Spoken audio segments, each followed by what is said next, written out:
आदाब, मिलत टाइम्स में आपका स्वागत है। इस वक्त हम मौजूद हैं लुधियाना, जालंधर और दिल्ली को जोड़ने वाला NH हाईवे पर। आप साफ देख सकते हैं कि पंजाब समेत पूरे देश भर में कर्फ्यू का पालन किया जा रहा है। और आपको बता दें कि पंजाब सरकार ने सबसे पहले कर्फ्यू का ऐलान किया था। लॉकडाउन तो बाद में ऐलान हुआ है, लेकिन पहले कर्फ्यू का ऐलान इन्होंने कर दिया था। और कोरोना वायरस को WHO ने महामारी घोषित कर चुके हैं।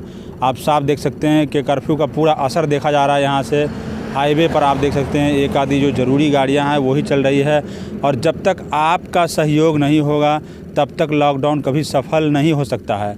इसलिए आपका सहयोग सबसे ज़रूरी है।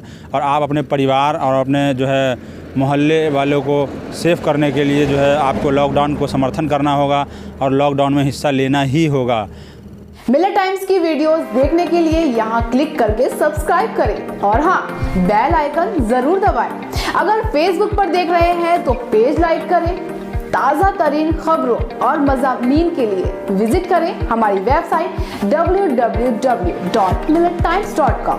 हमारी ये वेबसाइट उर्दू, हिंदी, इंग्लिश तीनों लैंग्वेज में मौजूद है।